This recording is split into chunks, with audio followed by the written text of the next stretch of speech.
The reason you're stuck at 20 to 25% body fat isn't always obvious. Even if you're already training and eating healthy, but you're still stuck, I'll show you exactly why. Because if you don't know what to change, you'll keep spinning your wheels for months or even years. So I will break down why what used to work has stopped working, what's actually blocking fat loss even when you're doing everything right, and how to fix it without overhauling your entire routine. When most guys start losing fat, things work pretty quickly. Clean up your diet, you start training, you cut out the obvious stuff, and the first 5 to 10 or more pounds comes off without much fat loss resistance. But that is not who this video is for. This is for the guys who already did that part and are now stuck. Because eventually the scale barely moves and your body still looks the same and it feels like you're doing all the right things and there's something wrong with you. You know, what got the first chunk of fat off isn't guaranteed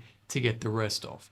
But most guys just keep doing the same things, trying harder, more restrictions and more effort. And when that doesn't work, you start second guessing everything. Your metabolism, your hormones, your age, genetics, and you just lose faith altogether. When really, the issue is much simpler than you think. Because now you're in a phase where the precision and the detail matters far more than the degree of effort you can put in. And if you don't shift to how you do things, then the belly isn't going to shift either. Because what's actually happening at this stage is not what most people think. And let me explain. So at this stage, you're either in a deficit or you're in a deficit that is so small that it feels like you're not in deficit. And here's where many guys miss it completely. Firstly, what created the deficit when you were heavier doesn't create one anymore.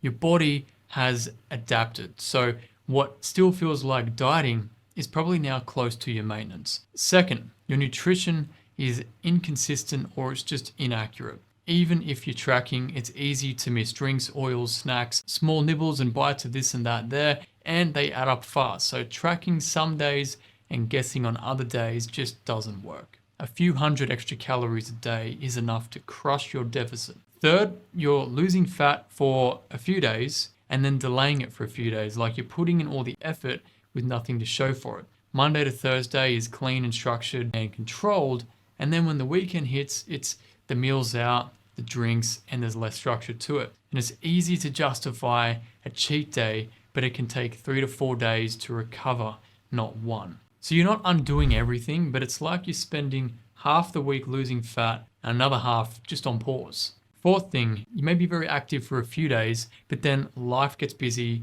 your steps drop, your sessions get missed. So even when your diet may be very consistent, your deficit can shrink from the energy burn side. Fifth, even when a bit of fat comes off, your body doesn't look that much different if you're not building more muscle, which means when the fat comes off, your body doesn't really change shape if there's nothing there underneath the fat. So doing 5 workouts a week will not fix this unless your workouts are actually programmed properly for ongoing progression and you're sticking to it. 6 is that when things feel good, you are fully locked in, and when they don't, you drop the ball. So your actions are now based on how you feel instead of what actually drives results. However, there is another level of problems that are hidden to many guys and actually harder to fix. So this is where the cool dudes with all the answers will say things like, just eat less and move more. Which isn't wrong, but if it were that simple, then 74% of the USA would not be fat. And this is where it gets harder than most guys over 30 expect. Men sitting around the 20-25% body fat range with higher visceral fat usually got there from a combination of long work hours, high stress, poor sleep, low muscle mass, and low daily movement, and a higher intake of lower quality processed foods. These issues push your body towards storing more fat, especially around the belly, because that is linked to things like fatigue, brain fog, low testosterone and libido, slow thyroid, and metabolic dysfunction. So a quick example, if you take 2 guys eating the exact same calories, doing the exact same workouts, but one of them is sleeping 7 to 8 hours, managing stress, recovering well, eating 80 to 90% clean food, and the other is sleeping 5 to 6 hours, you're stressed, constantly switched on, eating mostly processed foods on the go, and drinking more often, even with the same calories, you're going to get different results. I see this exact pattern with almost every client who comes to me stuck at this level, because the quality of the inputs affects how your body responds to it. Stress and poor recovery don't just slow down fat loss, they change how your body partitions energy. High cortisol, worse insulin sensitivity, poor recovery, and muscle loss, all of that blunts your metabolism and makes it easier to store more fat and harder to lose it. And this is the part that most guys can't see because they think that a stricter diet and harder training are the only levers worth pulling. But these background factors are dragging everything down, especially in getting from 20% to 15% body fat or below. It's going to take longer than most people expect, especially if you have a busy work life or a business and a family at the same time. This is where things like blood work analysis and your body composition data are very useful because it shows you what is happening under the hood. And for guys working 40 to 50 hours a week, juggling multiple responsibilities, the best approach is to take whatever it is you're currently doing that is working or has worked, and then just tighten it by 10 to 20%. And then use data to guide you ongoing for optimizations with a coach. This is exactly what I see when I review client data every single week. Because at this stage, it's really the small tweaks done consistently that beat the extreme changes that don't actually last. But guys who know about this and try to do it themselves get stuck in this next trap. Here's a problem that most guys don't see.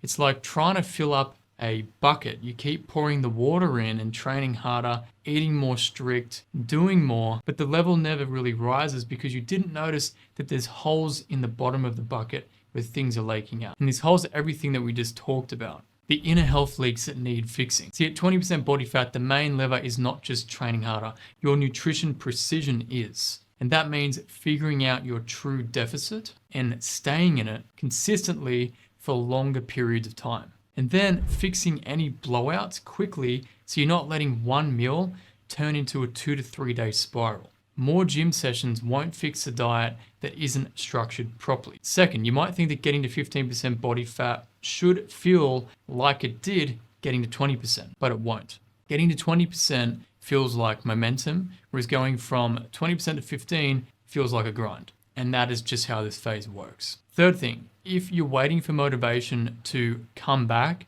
before you lock in again, you might literally be waiting for years because you don't get heat from the fire unless you chop the wood and light it first. For most guys, motivation shows up after doing the work and seeing the progress, not always before. So relying on your mood or your feelings will not be consistent enough for you to break through and keep going down to 15%. Just like in your business or your career, you have to show up on the days that you don't feel like it. The real shift is building a system that works even when you don't feel like doing it. Because once you fix these leaks in the bottom of the bucket and you shift your approach, the process stops feeling like guessing and assuming. But even the guys who get all of that are still overcomplicating the execution. So here's exactly what you can do instead. First, remove all the guesswork. Pre-plan your food the night before or in the morning. Most mistakes don't happen when you're thinking clearly and you're motivated. They happen when you're busy, sad, angry, or stressed. So remove the temptations, especially in your office or at home after dinner. Second, track the right data, not just your weight on a random day, your weekly average weight, your waist measurements, your progress photos, and your gym performance every week. And learn to log your food accurately, like you would your finances with an accountant, because those together will tell you what is actually happening.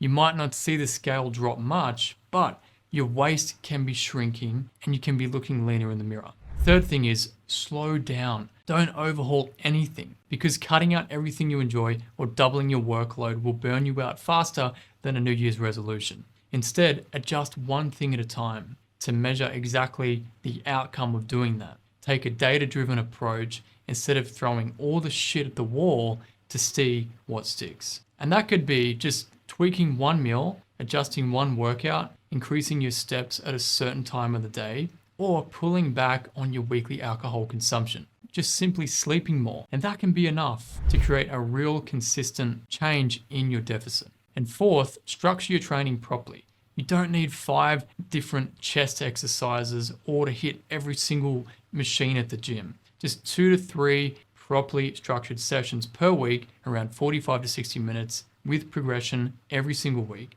will do far more than random workouts done more often. You'll get better results getting stronger at the basics than consistently switching things up every 2 weeks. Because once you get this part right, you stop overthinking it. And the whole process just becomes predictable and a little bit boring in a good way. And if you've been at this for a while and you're already doing most of the right things and you're still stuck, that's not a discipline problem, that's a systems problem. And if you want to fix it properly with your nutrition, your training, and your recovery structured around your schedule and your body composition, that is exactly what I do with my private clients inside my metabolic recall method. The link is right below this video. It's for guys who are done guessing and they're ready to execute. And now to see how long it'll actually take you to get down to 15% body fat or even below that, watch this video next where I break down the honest timeline.